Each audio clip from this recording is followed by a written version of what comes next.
Hello students, अस्सलाम वालेकुम। उम्मीद है आप सब खैरियत से होंगे। हमने फर्स्ट ईयर मैथमेटिक्स के लास्ट लेक्चर में चैप्टर नंबर 7 की एक्सरसाइज 7.2 कंप्लीट कर ली थी।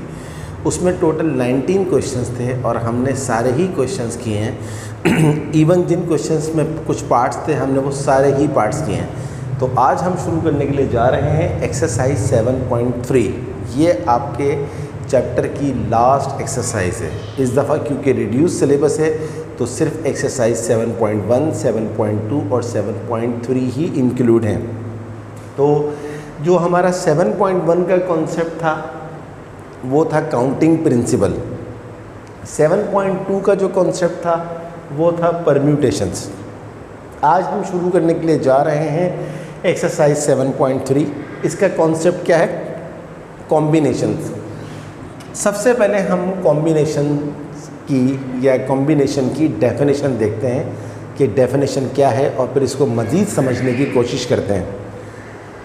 डेफिनेशन है, if n object are given and we have to choose r where r less than equals to n out of them and the order of choosing these r objects is not important, such a choice is a combination of n objects taken r at a time। Students,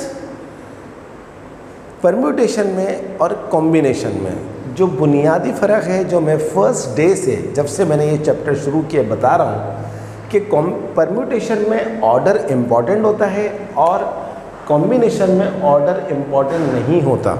तो इस definition को हम permutation की definition बना सकते हैं। अगर हम यहाँ पर सिर्फ ये लिख दें कि r objects, order of choosing these r objects is important.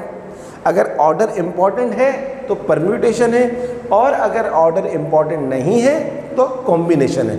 तो आज जो हमारा टॉपिक है वो उन तमाम क्वेश्चंस के ऊपर, उन तमाम प्रॉब्लम्स के ऊपर बेस करता है जहाँ पर ऑर्डर इम्पॉर्टेंट नहीं है।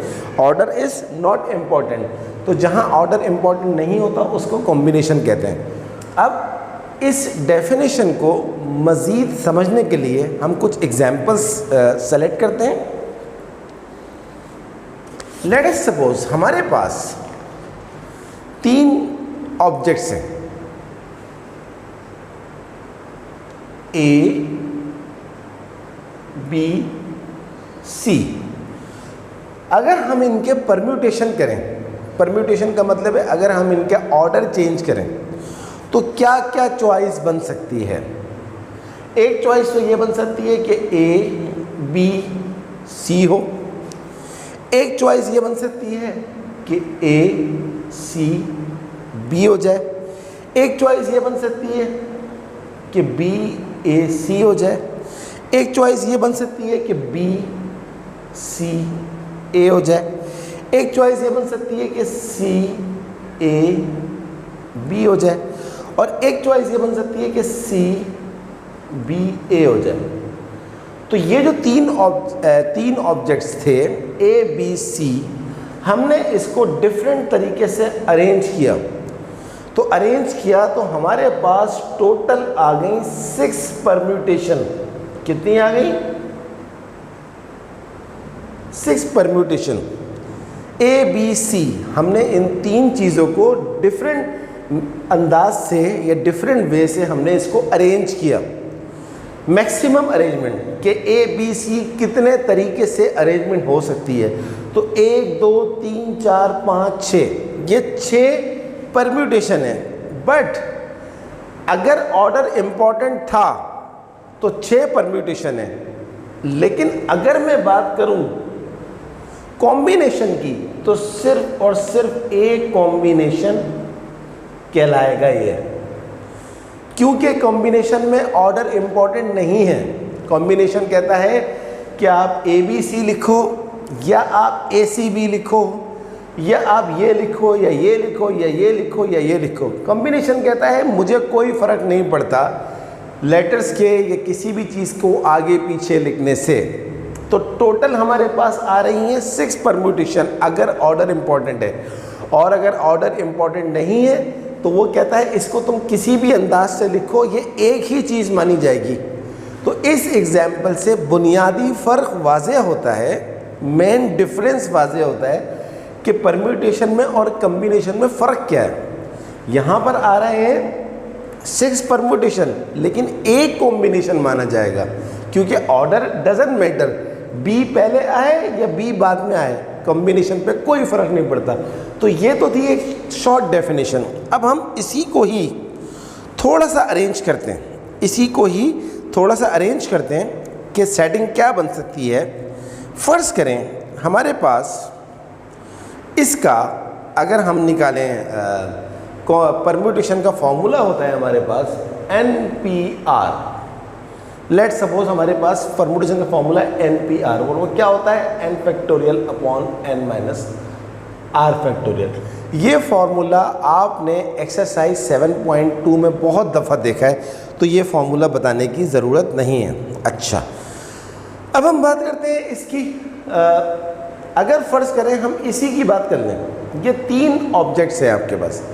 अगर आप इन तीनों ऑब्जेक्ट्स का परम्यूटेशन करें इस फॉर्मूले से, तो आपके पास n है फ्री और आपके पास r भी फ्री है। तो NPR, तो ये हो जाएगा 3P3 is equals to 3 factorial upon 3 minus 3 factorial, और 3 फैक्टोरियल अपॉन 3 माइनस 3 क्या होता है, 0, ये हो गया 0 फैक्टोरियल। 3 फैक्टोरियल क्या होता है, 3 इंटू 2 इंटू 1, और आप जानते हैं कि 0 फैक्टोरियल क्या होता है, 1 होता है। तो 3 2 जा 6, 6 1 जा 6, 6 अपॉन 6 6। तो देख लीजिए आप, 1 2 3 4 5 6। और अगर इसको इसके बगैर करते हैं तो डायरेक्ट आप जानते हैं कि अगर 3 चीज़ों को परम्यूटेट किया जाए और सारी की सारी ही सेलेक्ट कर लें, तो डायरेक्ट आंसर आप 3 फैक्टोरियल लिख सकते हैं, जो कि आपने काउंटिंग प्रिंसिपल में बहुत अच्छी तरह पढ़ा था। तो अच्छा, अब हम इसको थोड़ा सा आगे बढ़ाते हैं। इसको अगर हम कॉम्बिनेशन के सेंस में देखें, but in a sense of combination, तो क्या मैं कह सकता हूं कि NPR बराबर है NCR multiply by R factorial. अगर मैं इसी एग्जाम्पल के ज़रिए ही एक सेटिंग बनाना चाहूँ और कॉम्बिनेशन का फॉर्मूला ड्राइव करना चाहूँ, यानी कि ये फॉर्मूला ये कह रहा है कि NCR को अगर आप R फैक्टोरियल से मल्टीप्लाई कर दें तो आपके पास NPR आ जाएगा। आम अल्फाज में ये कहें कि अगर कॉम्बिनेशन को R फैक्टोरियल से मल्टीप्लाई कर दें तो परम्यूटेशन आ जाती है। अब हम इस चीज़ को थोड़ा सा और आगे लेके जाते हैं। यहाँ से हम एक और सेटिंग देखते हैं। देखिए NPR, अब अगर मैं इस R फैक्टोरियल को यहाँ ला के डिवाइड कर दूँ तो NCR हो जाएगा। NPR upon R factorial is equals to NCR। ये मेरे सामने एक फॉर्मूला बन रहा है। अब इस फॉर्मूले को मज़ीद प्रूफ करने के लिए इसी एग्जाम्पल को ले लेते हैं। हमारे पास n कितना है, 3, R कितना है, 3, तो 3P3, R कितना है, 3 फैक्टोरियल, और ये क्या हो जाएगा हमारे पास 3C3। क्या ख्याल है? तो 3P3 मैंने अभी क्या निकाला था, 6। 3 फैक्टोरियल क्या होता है, 6, तो 3C3, 6 से 6 कट गया 1। और देख लें, मैंने आपको कहा था कि ये जो आपके पास 3 ऑब्जेक्ट्स है जिनको आपने 6 डिफरेंट तरीके से परम्यूट किया था, इनका कॉम्बिनेशन सिर्फ एक बनेगा। और ये बात साबित हो गई इसी एग्जाम्पल से कि N3 था, R3 था, तो परम्यूटेशन क्या आई, 6। परम्यूटेशन क्या आई, 6, बट कॉम्बिनेशन क्या आई, 1। इससे साबित हुआ कि कॉम्बिनेशन के अंदर ऑर्डर इंपॉर्टेंट नहीं होता है।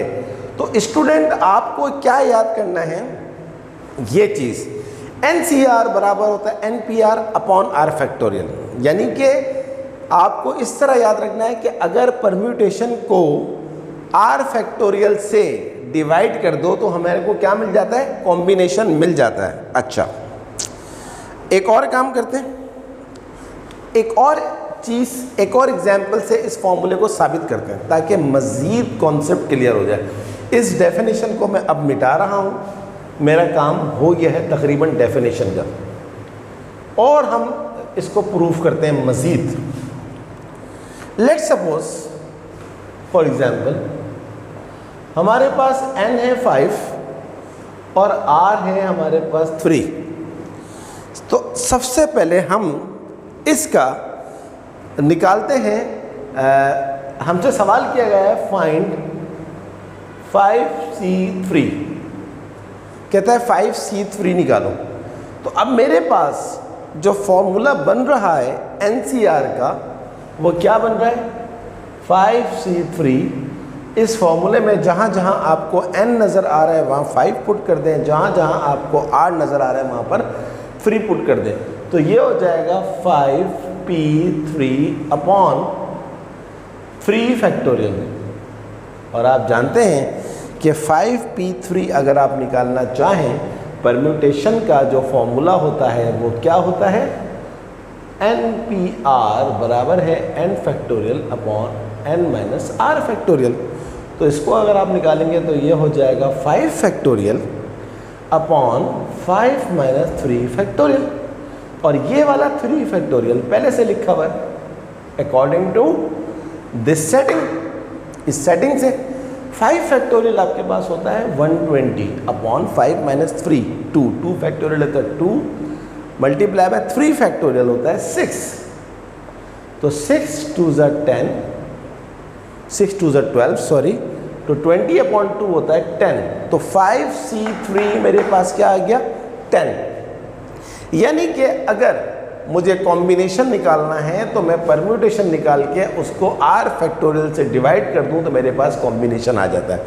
मैं असल में आपको इतनी देर से बता रहा हूं the relation between the combination and permutation.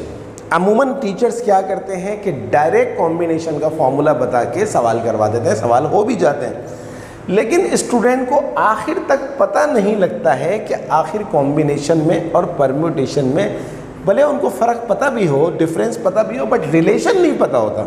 तो उनको पता लग गया रिलेशन ये होता है कि परम्यूटेशन बराबर होता है combination multiply by r factorial, या इस तरह कहते हैं, और कॉम्बिनेशन बराबर होता है परम्यूटेशन अपॉन r फैक्टोरियल। बात देखिए, और मैंने आपको साबित भी किया 2 एग्जाम्पल से।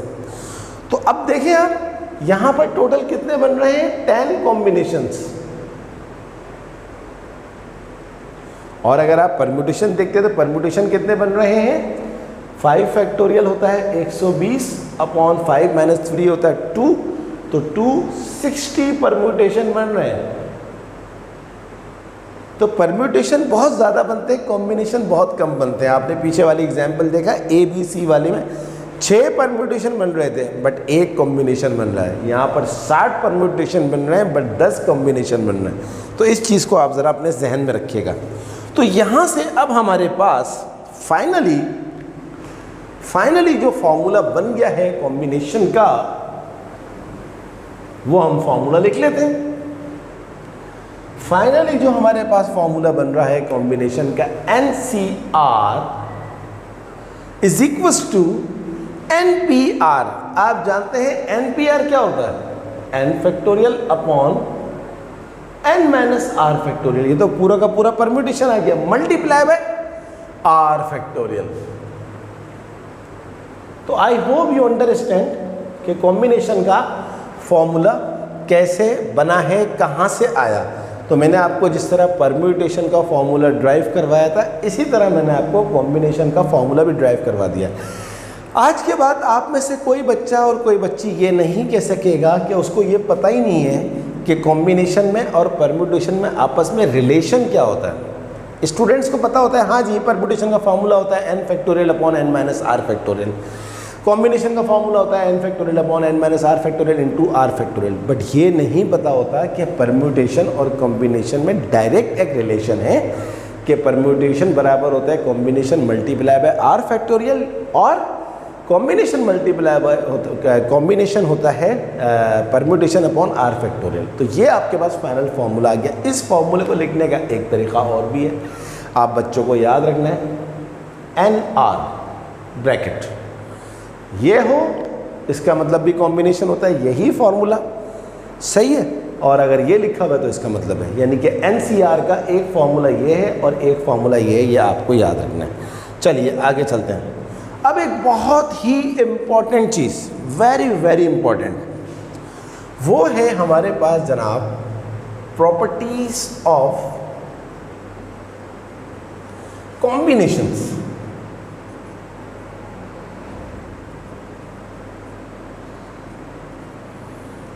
कॉम्बिनेशंस की प्रॉपर्टीज बहुत इंपॉर्टेंट है। पहले मैं ये प्रॉपर्टी लिख देता हूं, NC0 बराबर होता है 1, और इसको ऐसे भी लिख सकते हैं N0 बराबर है 1। मैं दोनों तरीक़ों से लिख रहा हूं क्योंकि क्वेश्चंस जो हैं एक्सरसाइज में उसमें दोनों तरीक़ों से लिखा हुआ है, तो आप घबराएं नहीं। नंबर टू है हमारे पास NCR बराबर है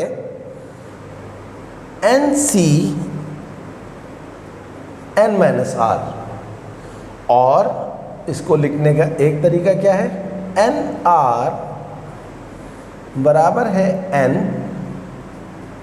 N-R। दोनों तरीकों से लिख सकते हैं। तीसरा, थर्ड प्रॉपर्टी है NCA is equals to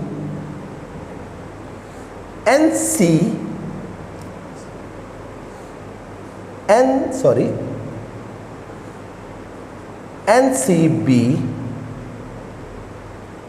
if and only if. मतलब क्या होगा मैं भी आपको इसका बता दूंगा। If and only if A बराबर होगा B के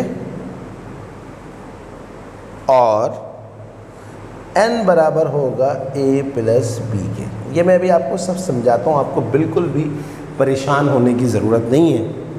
आप सर आसिम के स्टूडेंट हैं, तो इंशाल्लाह आपके जहन में जो सवाल उठेगा अल्लाह की मदद से उसका जवाब मैं आपको पहले ही दे दूँगा।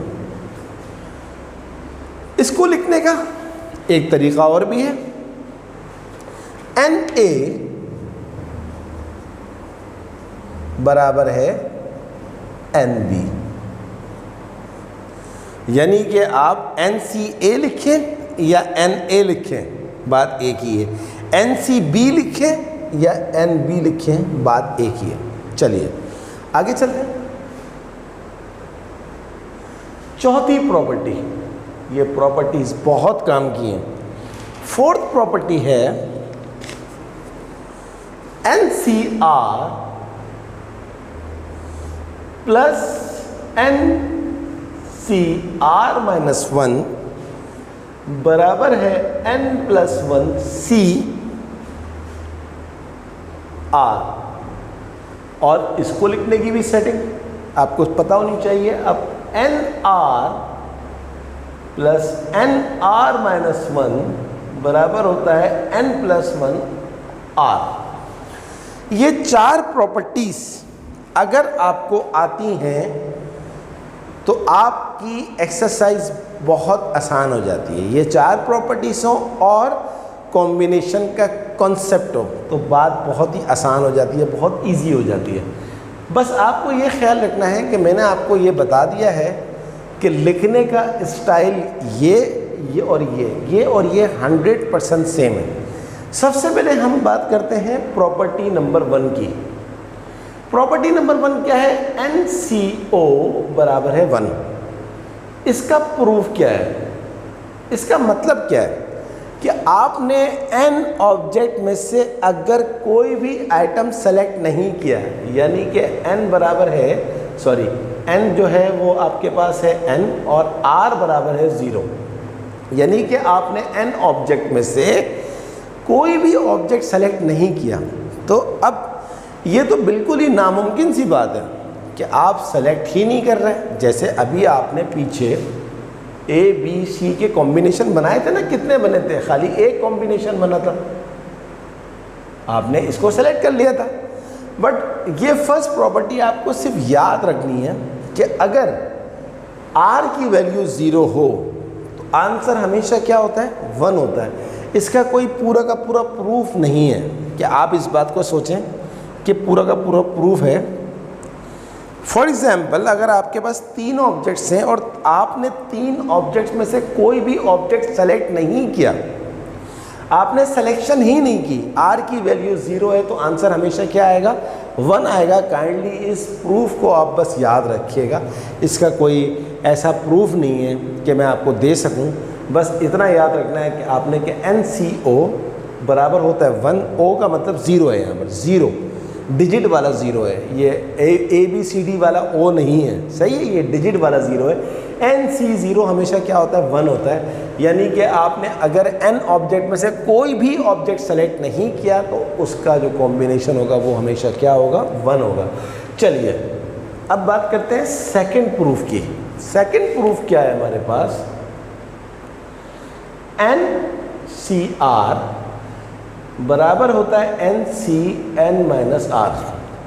कहता है अगर आप n में से r ऑब्जेक्ट सेलेक्ट करें या आप n में से n-R ऑब्जेक्ट सेलेक्ट करें, आपका ये दोनों चीज़ें बराबर होती है। और मैंने आपसे कहा है कि इसको लिखने का तरीका एक और भी क्या होता है? NR बराबर है n-R। ये और ये एक ही चीज़ें बार बार बता रहा हूँ, सिर्फ लिखने का स्टाइल डिफरेंट है। इसका प्रूफ हम करेंगे, इसका प्रूफ हम बहुत आसानी से कर सकते हैं। NCR का फॉर्मूला आपके सामने ये लिखा हुआ है, तो n की जगह पर आ जाएगा n factorial upon n-R factorial into r factorial is equals to n की जगह पर वही आ जाएगा n factorial upon n-R। r यहाँ पर क्या है? n-R है, तो ये हो जाएगा हमारे पास n-R factorial into n-R factorial. तो n factorial upon n-R factorial into r factorial बराबर है n फैक्टोरियल अपॉन ये हो जाएगा n minus minus plus r factorial n-R factorial.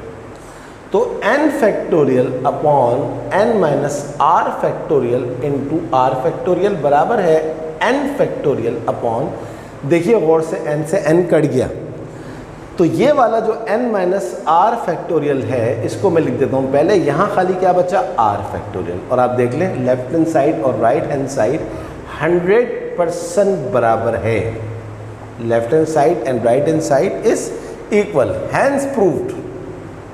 यानी कि अब आपको ये बात पता लग गई कि NCR हो या NCn-R हो 100% बराबर होता है, इक्वल होता है।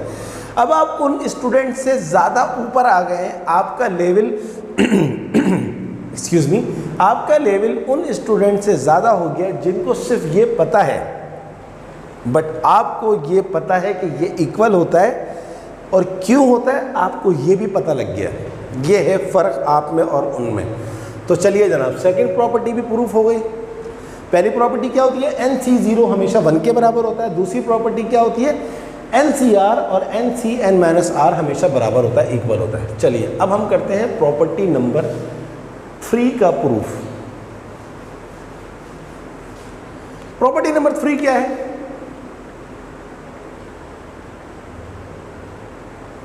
NCA और NCB बराबर होगा इफ़ एंड ओनली इफ़, सिर्फ और सिर्फ ये और ये उस वक्त बराबर होगा जब A या तो B के बराबर हो और N बराबर हो A प्लस B के, वरना ये बराबर नहीं होगा। अब इसका भी प्रूफ कर लेते हैं। ये मैंने सारे प्रूफ आपके लिए बहुत अच्छी तरह से करके रखे हैं। चलिए जनाब चेक करते हैं। NCA, N का ये वाला फॉर्मूला लगाते हैं, जहाँ जहाँ आर है वहाँ का क्या रखेंगे आप, ए। तो ये हो जाएगा n माइनस आर यानी कि n minus a factorial into a factorial बराबर है n factorial upon n minus b factorial into b factorial. सही है जनाब। अब आप गौर से देखें, n फैक्टोरियल से n फैक्टोरियल कट गया, क्रॉस मल्टीप्लाई करते ये चीज़ n माइनस बी जो है उसका फैक्टोरियल मल्टीप्लाई बाय b का फैक्टोरियल, इसको वहाँ ले जाएं n माइनस ए का फैक्टोरियल मल्टीप्लाई बाय ए का फैक्टोरियल। अब आपके पास, आप खुद सोचें, आपको नज़र आ रहा है, अगर मैं a और b को बराबर कर दूं, अगर मैं a और b को बराबर कर दूं तो आपके पास क्या आ जाएगा। बल्कि चले एक काम करते हैं, और आसान करने के लिए, इसको और इजी करने के लिए हम इसको एक एग्जाम्पल से ले लेते हैं। लेट सपोज n बराबर है 5, a बराबर है 2 और b बराबर है 3। एग्जाम्पल से प्रूफ कर रहे हैं, तो n की जगह पर रखते हैं 5 माइनस b आ जाएगा 3 फैक्टोरियल, और b की जगह पर आप रख दें 3 factorial is equals to n minus a 5 minus 2 factorial, और a फैक्टोरियल का मतलब हो जाएगा 2 फैक्टोरियल। 5 माइनस 3 क्या होता है 3 फैक्टोरियल, और इंटू 3 फैक्टोरियल। 5 माइनस 2 क्या होता है 3 फैक्टोरियल, और 5 माइनस 2 होता है 3 फैक्टोरियल इंटू 2 फैक्टोरियल। अच्छा, अब आप देख लीजिए यहाँ पर हमारे पास क्या आ रहा है कि अगर n 5 है, a 2 है और b 3 है, ज़रा गौर से देखें, 2 प्लस 3 क्या होता है 5 होता है, n 5 आ रहा है। अब अगर आप इन दोनों का आंसर निकालें, 3 का फैक्टोरियल होता है 6, 3 का फैक्टोरियल होता है 6 इंटू 2, 6 6 36 और 6 2 12। ये देखें दोनों में कितना डिफरेंस आ रहा है, 3 का डिफरेंस आ रहा है, दोनों में 3 का डिफरेंस आ रहा है। तो यहाँ से ये बात, इसको बल्कि एक काम करते हैं, इसको मिटा ही दें, ये थोड़ा सा कंफ्यूजिंग आपके लिए हो जाएगा। आप बस इतना याद रखें कि अगर आपके सामने NCA और NC, बल्कि मैं इसको भी मिटा देता हूँ, छोड़ दें, क्योंकि मुझे ये भी देखना है ना साथ में कि आप लोग ग्रेड 11 के हैं, मैं आपको इतना आगे लेके ना जाऊँ कि बात ख़राब हो जाए और आप बोलें कि शायद सर सही नहीं समझा रहे। मुझे आपका जो है वो मेंटल लेवल भी देखना है कि ग्रेड 11 कितना समझ सकता है। तो बस इतना याद रख लीजिए कि ये दोनों उस वक्त बराबर होंगे, देखें ना यहाँ पर भी n है, यहाँ पर भी n है, बस इतना याद रख लें कि अगर ये दोनों n बराबर होंगे तो फिर a और b बराबर हो जाएगा। इतना याद रख लें तो बात इंशाल्लाह ख़त्म हो जाएगी आपकी। सही है जनाब। तो NCA is equals to NCB। चलिए अब हम करते हैं चौथा प्रूफ। फोर्थ प्रूफ ये है, प्रूफ नंबर 4। देखें ना, मैं आपको वही लास्ट लेक्चर वाली बात बग़ैर प्रूफ के खाली बोल दूं कि आप ये सारे के सारे याद कर लें तो आपके लिए भी आसान हो जाएगा, मेरे लिए भी बहुत आसान हो जाएगा। बट मैं चाहता हूं कि सिर्फ आपको इतना नो हाउ हो जाए कि जब आप सेकेंड ईयर के बाद यूनिवर्सिटी लेवल पे जाएं तो आपको याद हो कि हाँ यार हमने कुछ इस तरह किया था। मेमोरी में कहीं ना कहीं इंसान के बैठ जाती है बात। चौथा प्रूफ क्या है कि वो कहता है कि अगर NCR में NCR माइनस 1 ऐड कर दो तो आपके पास क्या आंसर आ जाता है n+1CR। और इसको लिखने का तरीका, इसको लिखने का ये तरीका भी होता है कि NR के अंदर अगर NR-1 ऐड कर दो तो n+1 और R आ जाता है। तो ये एक ही चीज़ है। चलिए इसका प्रूफ भी करते हैं हम। प्रूफ इंशाल्लाह सबका करेंगे, कोशिश करेंगे। तो NCR क्या हो जाएगा, n factorial upon n-R factorial into R factorial plus इसका क्या हो जाएगा n factorial upon n-R। n-R ये आ गया, और क्या होता है n-R, यहाँ पर R क्या है -1, तो माइनस माइनस प्लस 1 हो जाएगा। सही है जनाब। Factorial into R-1 factorial. यहाँ तक हम पहुँच गए। n फैक्टोरियल अपॉन ये लिखा हुआ है हमारे पास n-R फैक्टोरियल। इसको इसी तरह रखें, ये लिखा हुआ है हमारे पास r फैक्टोरियल, क्या हम इसको इस तरह लिख सकते हैं r into r minus 1 factorial, यानी कि कम कर दिया, जैसे आप कहते हैं ना 3 फैक्टोरियल क्या होता है 3 इंटू 2 फैक्टोरियल, यानी कि 1 माइनस कर देते हो, तो r फैक्टोरियल क्या होगा r into r minus 1 factorial plus, आगे चलते हैं, यह आ गया जनाब n फैक्टोरियल अपॉन, ये लिखा हुआ है n माइनस आर प्लस 1, इसको मैं इस तरह लिख दूं n minus r plus 1 into n minus r factorial, क्योंकि अगली बारी में एक कम हो जाता है, तो जब आपने एक कम किया तो 1 माइनस 1 क्या हो गया 0 हो गया, और ये लिखा हुआ है r माइनस 1 फैक्टोरियल। बट ये बहुत आसान प्रूफ है, अभी हो जाएगा। इसमें से कॉमन क्या आ रहा है, एक तो n फैक्टोरियल कॉमन आ रहा है, और क्या कॉमन आ रहा है, गौर से देखिए r माइनस 1 फैक्टोरियल बाहर आ रहा है, दोनों में कॉमन है n माइनस आर फैक्टोरियल आ रहा है, तो हमारे पास यहाँ क्या बचेगा, ऊपर बचेगा यहाँ पर 1 और यहाँ बचेगा r प्लस यहाँ भी बचेगा 1 और यहाँ हमारे पास बचेगा n माइनस आर जा चुका है, r माइनस 1 जा चुका है, तो ये बचेगा n माइनस आर प्लस 1। सही है जनाब, यहाँ तक हम पहुँच गए। अब हम आगे चलते हैं, अगली चीज़ हमारे पास क्या होगी, n factorial upon n minus r factorial n minus r minus 1 factorial r minus 1 factorial और n माइनस आर फैक्टोरियल। इसका आप ले लीजिए एलसीएम, r और n माइनस आर प्लस 1 का एलसीएम ले लिया आपने, r से r कट गया n माइनस आर प्लस 1 और n माइनस आर प्लस 1 से n minus r plus 1 cut गया, तो r वहाँ से मल्टीप्लाई हो जाएगा, ये हो गया r।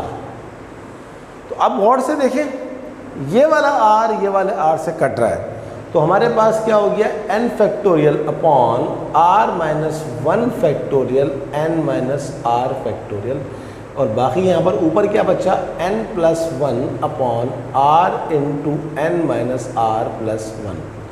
हम कर क्या रहे हैं, हमें बार बार पता होनी चाहिए एक बात कि हम कर क्या रहे हैं, हम ये कर रहे हैं कि हमारा जो प्रूफ है वो क्या है, NCR में अगर NCR माइनस 1 ऐड कर लो तो इसका आंसर आता है n प्लस 1 और CR। बस हम अपने प्रूफ की तरफ पहुंचने ही वाले हैं। अब इसको मैं मिटा रहा हूं यहां से,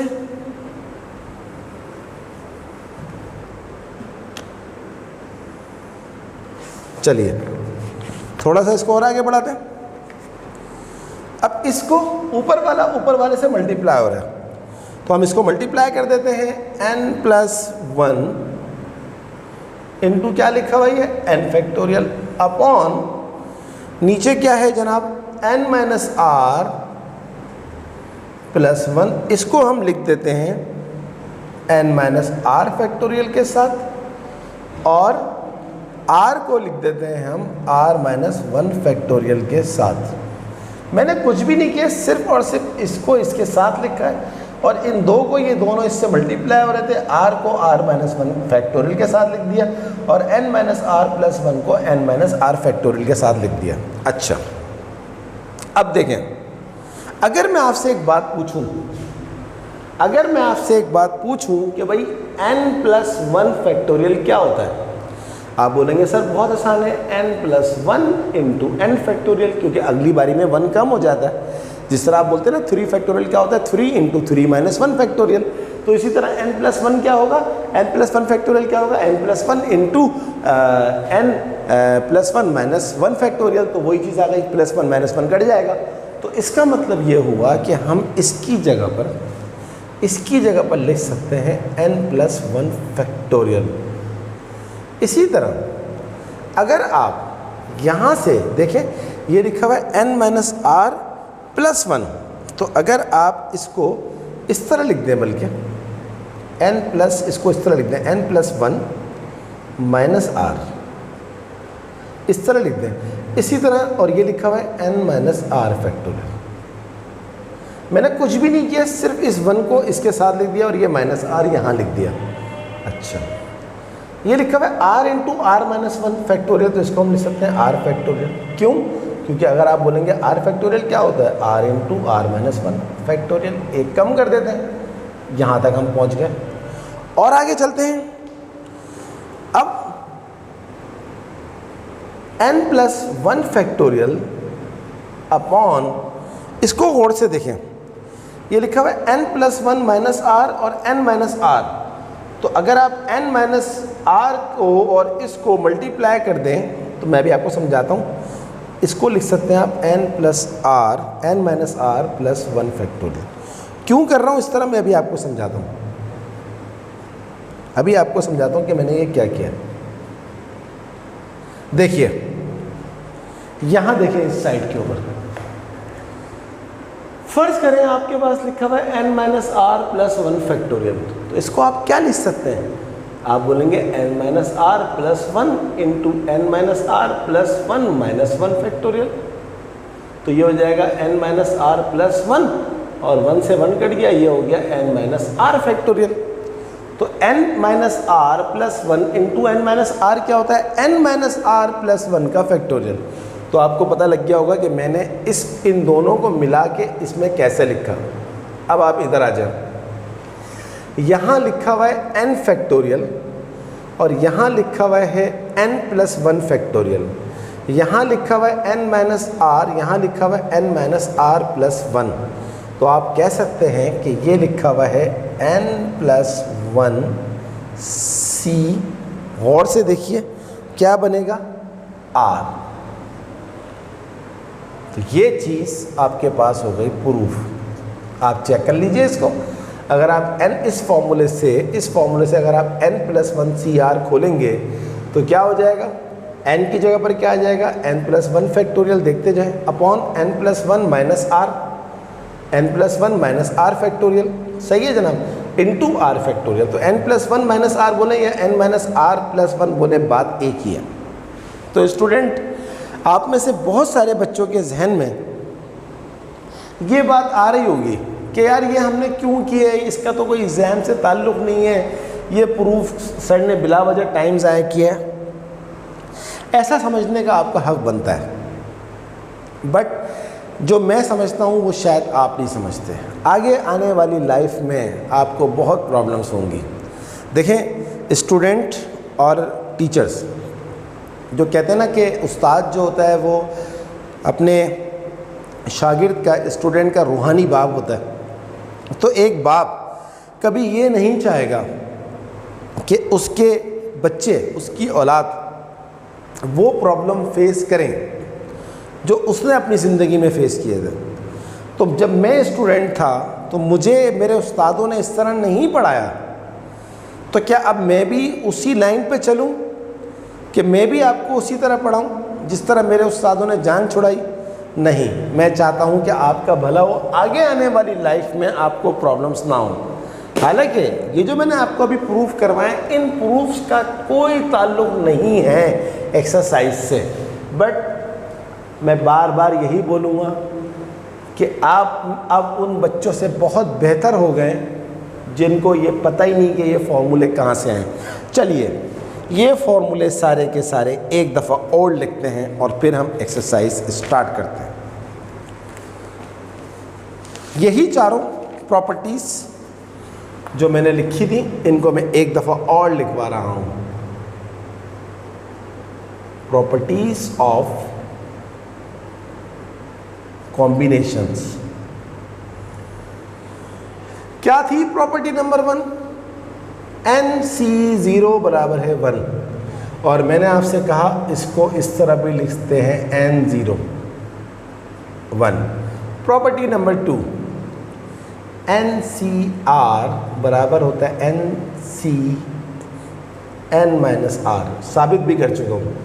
अब आप में से कोई ये नहीं कह सकता कि ये कहाँ से आया। पार्ट 3, NCA बराबर होता है NCB के, सही है। और इस तरह भी कह सकते हैं कि NA बराबर होता है NB के। और चौथा और आखिरी जिसका मैंने अभी आपको 1 मिनट पहले प्रूफ करवाया कि NCR प्लस NCR-1 बराबर होता है N+1CR के। और इस फॉर्मूले को इस तरह भी लिख सकते हैं NR plus n r minus 1 is equals to n plus 1 r. तो ये चीज़ आप याद रखिएगा। चलिए, after this we are able to start exercise 7.3 question number 1। देखते हैं कि एक्सरसाइज 7.3 के क्वेश्चन नंबर 1 में हमसे क्या पूछा जा रहा है। क्वेश्चन नंबर 1 बहुत ही आसान है। पार्ट नंबर 1, फाइंड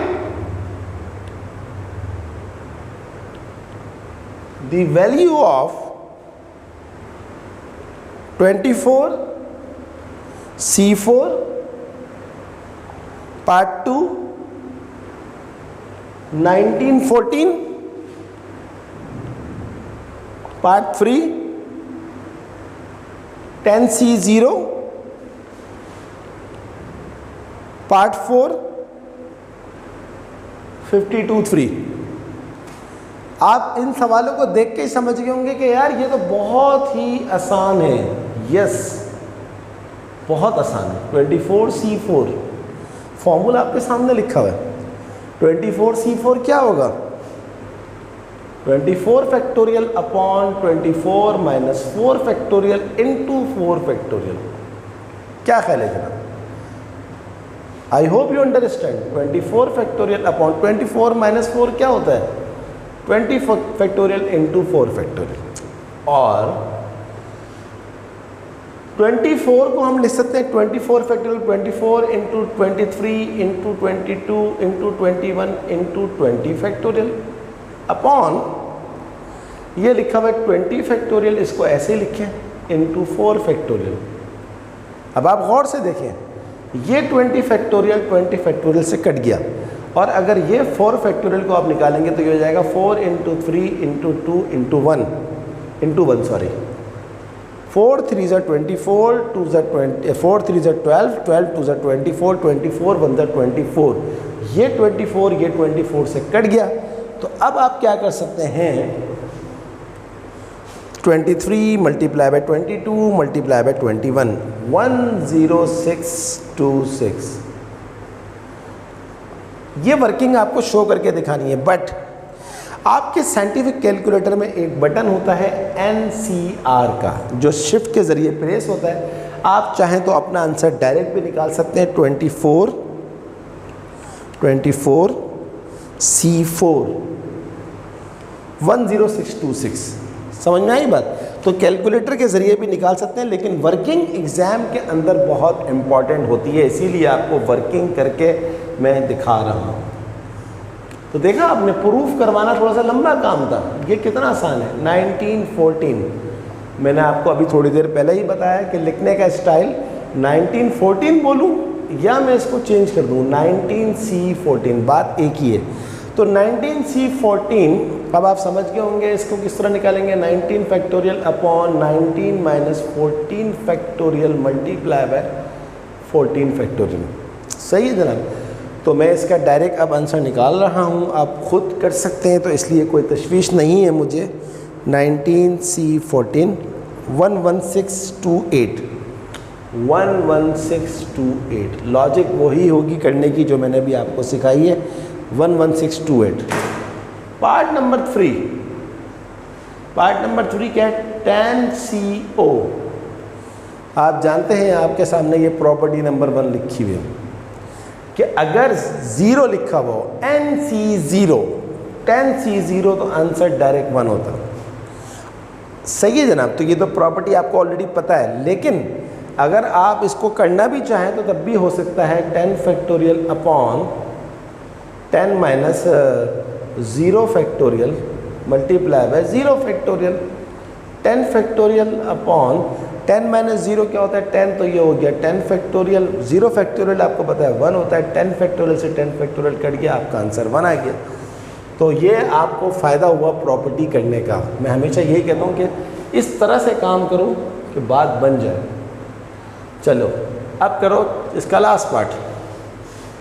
52.3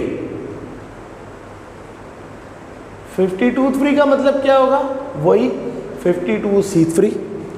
52C3 का मतलब क्या होगा, 52 factorial upon 52 minus 3 factorial multiply bye 3 factorial. तो 52 फैक्टोरियल अपॉन 52 माइनस 3 कितना होता है, 49 फैक्टोरियल मल्टीप्लाई बाय 3 फैक्टोरियल। तो 52 फैक्टोरियल को खोल दो 49 तक, यानी कि 52 into 51 into 50 into 49 factorial upon 49 factorial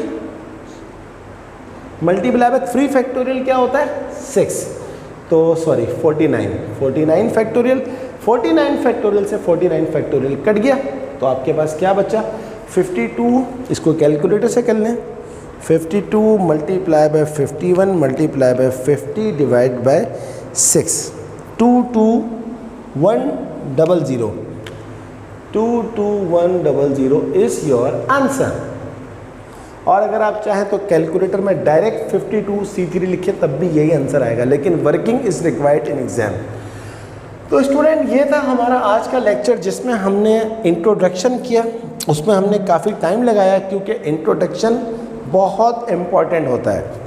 introduction complete करने के बाद हमने क्वेश्चन नंबर 1 स्टार्ट किया, 1 के हमने सारे पार्ट्स कर लिए। और अब आप देखेंगे ये एक्सरसाइज कितनी जल्दी ख़त्म हो जाएगी, क्योंकि जब कॉन्सेप्ट क्लियर हो गया तो बाकी सारे के सारे काम आसान हो जाएंगे। तो आज कॉम्बिनेशन का ये फॉर्मूला या इसको इस तरह लिखने का तरीका और ये प्रॉपर्टीज़ तो बहुत ही इंपॉर्टेंट है। आगे वर्ड प्रॉब्लम्स के अंदर आप देखिएगा कितनी काम आएंगी ये प्रॉपर्टीज़। तो आज तक के लिए इतना काफ़ी है। आई होप कि you completely understand about today's lecture. और आप तमाम बच्चों से एक रिक्वेस्ट है कि अगर अभी तक आपने मेरे चैनल को सब्सक्राइब नहीं किया तो उसको ज़रूर सब्सक्राइब कीजिए, मेरी वीडियोस को लाइक कीजिए, अपने तमाम दोस्तों को शेयर करवाइए और उनसे भी कहें कि मेरे चैनल को सब्सक्राइब करें। तो स्टूडेंट अगली क्लास तक के लिए अल्लाह हाफ़िज़।